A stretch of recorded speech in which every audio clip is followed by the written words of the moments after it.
तो वहां विरासत गलियारा की जगह हिरासत गलियारा बनवाना पड़ेगा। और गोरखपुर के लोग जानते होंगे कि वहां पर गोरख धंधा चल रहा है।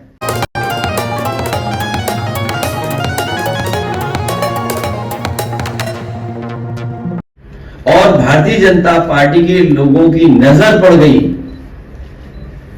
तो कोई ना कोई तरीका अपना रहे हैं, शासन प्रशासन का साथ लेकर के उन जमीनों को कब्जा करने का सिलसिला चल रहा है। मैं अपने दोनों लीडर ऑपोजिशन, अपर हाउस और दोनों हाउस के जो लीडर ऑपोजिशन हैं, मैं उनका धन्यवाद देता हूं। और गोरखपुर के तमाम हमारी पार्टी के संगठन के नेताओं का भी धन्यवाद देता हूं कि उन्होंने गोरखपुर के लोगों की तकलीफ और परेशानी की आवाज बन करके उन्होंने संघर्ष करने का काम किया। अभी जैसा कि अध्यक्ष जी बता रहे थे, हमारे पूर्व विधानसभा के अध्यक्ष और लीडर ऑपोजिशन, कि जब वो गए तो उन्हें रोकने के लिए बुलडोजर और कहीं ना कहीं से कोऑर्डिनेशन हो रहा था। वहां के विधायक भी हो सकते हैं, वहां के चुने हुए सबसे बड़े पद में बैठे हुए भी हो सकते हैं। और सोचिए कब विरासत का गलियारा बना रहे हैं, जब उनके पास आखिरी बजट बचा है, आखिरी बजट।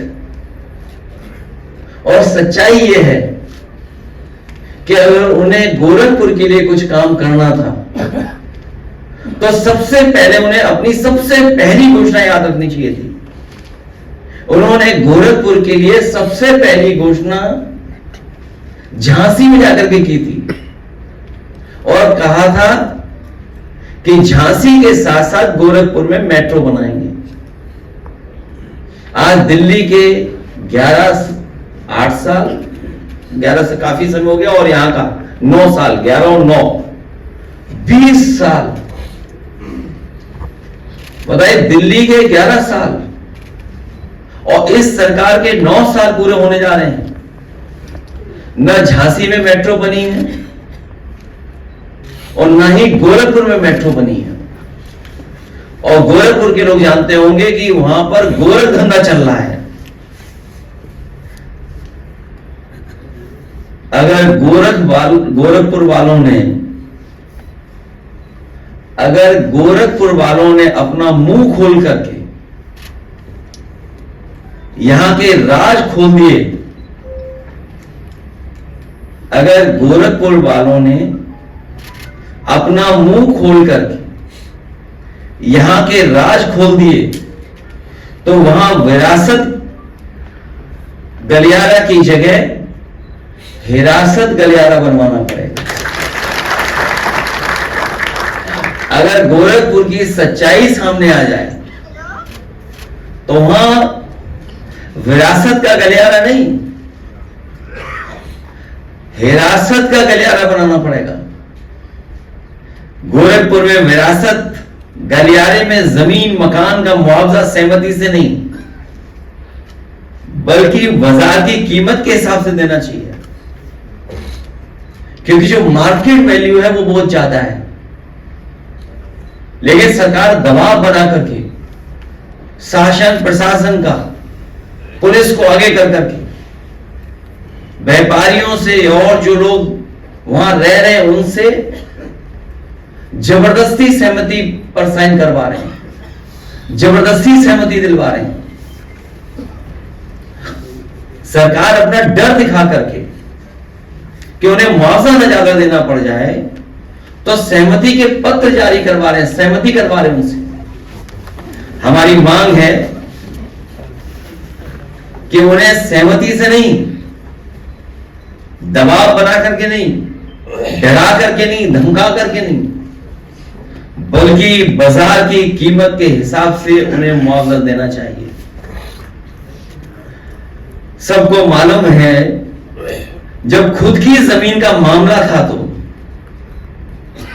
यहां बहुत सारे हमारे जागरूक पत्रकार हैं, सब जानते हैं कि जब उनकी खुद की जमीन का मामला था तो अधिकतम संभव मूल्य पर मुआवजा वसूला गया और जमीन देने के नाम पर तथाकथित दयावान बनने की वाहवाही भी लूटी गई थी। जिस समय उन्होंने अपनी जमीन का मुआवजा उठाया तो वाहवाही भी लूटी उन्होंने। और बाकी जानकारी देने की जरूरत नहीं है।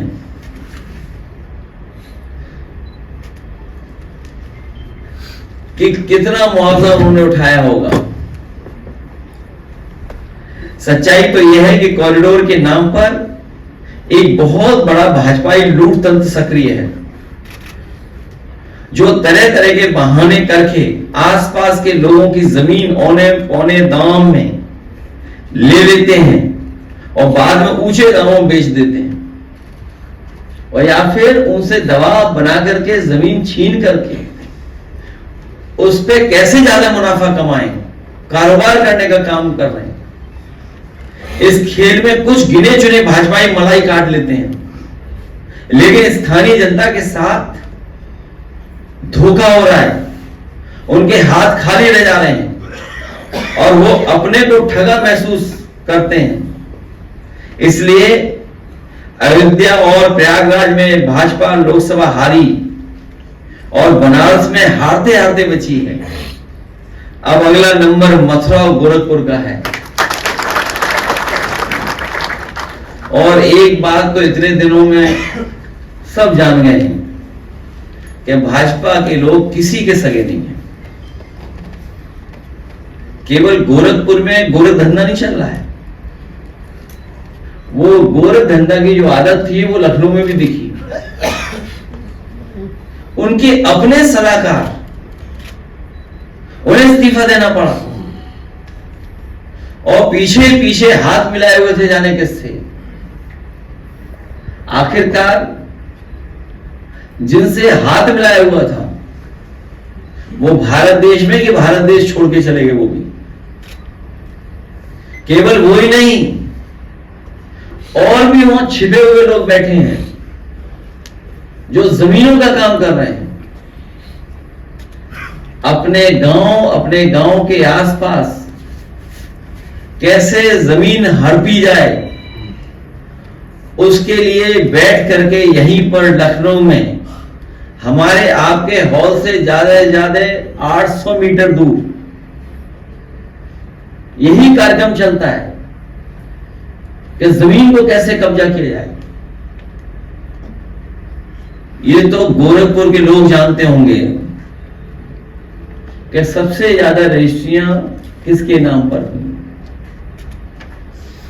कई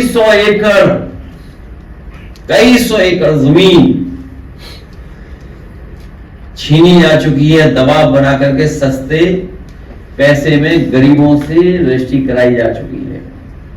जो लोग पूरे प्रदेश का भ्रष्टाचार किए खुलासा करते फिरते हैं, उन्हें अपने नाक के नीचे गोरख धंधा नहीं दिखाई दे रहा है। और इसलिए नहीं दिखाई दे रहा है क्योंकि उस गोरख धंधा में वो खुद या उनके लोग जो बहुत ही खासम खास हैं वो शामिल हैं, क्योंकि उन्हें जमीन के साथ साथ सोने से भी बहुत प्यार रहे।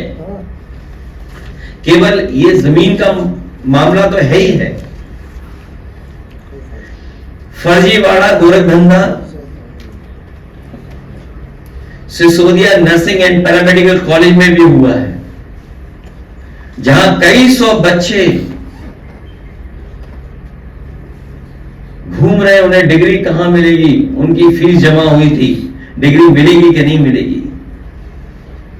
अभी सुनने में आया है, सच्चाई क्या है, शायद उत्तर प्रदेश के मुख्यमंत्री ने रिकॉर्ड बनाया होगा अपने गृह जनपद जाने का। कोई मुख्यमंत्री इतना अपने गृह जनपद नहीं गया होगा जितना ये मुख्यमंत्री गए।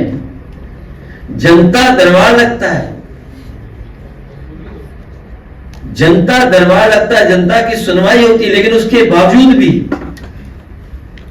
सुनने में आया है कि 17 साल की नाबालिग यूट्यूबर के साथ रेप की घटना हुई है, अखबारों में भी छपा है, और बहुत ही करीब व्यक्ति है भारतीय जनता पार्टी का ये, जिसने घटना की है। हालांकि उस मामले में आपसे बेहतर कोई नहीं जानता कि भाजपा क्या क्या कर रही है।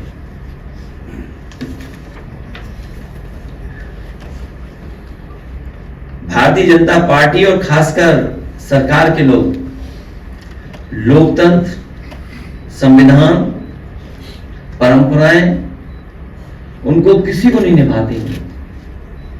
क्या आप कल्पना कर सकते हैं, 2 हाउस के सबसे सीनियर लीडर्स विपक्ष के वो जाएं और उन्हें रोका जाए,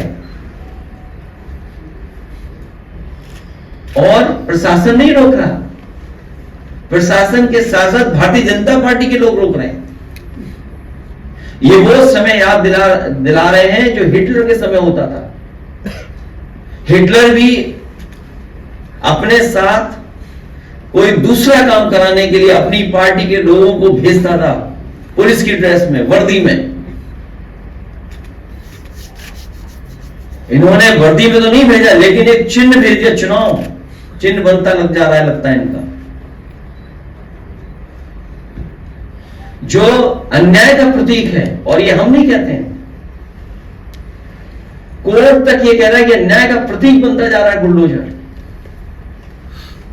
सोचिए, बुलडोजर में आज के समय पे लोकतंत्र में 2 लीडर अपोजिशन को रोक रहा है, और उसके ऊपर बैठे बीजेपी के कार्यकर्ता अंडा फेंक रहे हैं, झंडा दिखा रहे हैं। मैं अपने कार्यकर्ताओं को बधाई देता हूं कि न वो बुलडोजर से डरे, न वो अंडों से डरे, और न काले झंडों से डरे।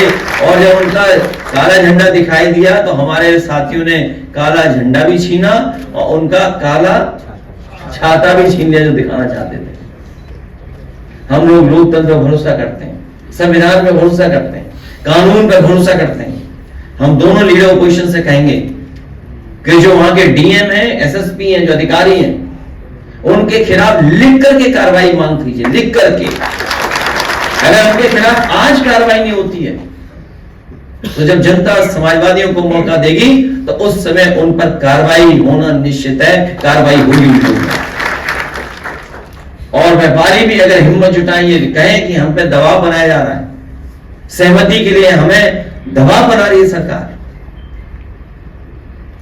अगर वो भी व्यापारी लिख करके देंगे तो ऐसे अधिकारियों के खिलाफ समय आने पर कड़ी कार्रवाई की जाएगी। मैं धन्यवाद देता हूं एक बार फिर अपने समाजवादी साथियों का।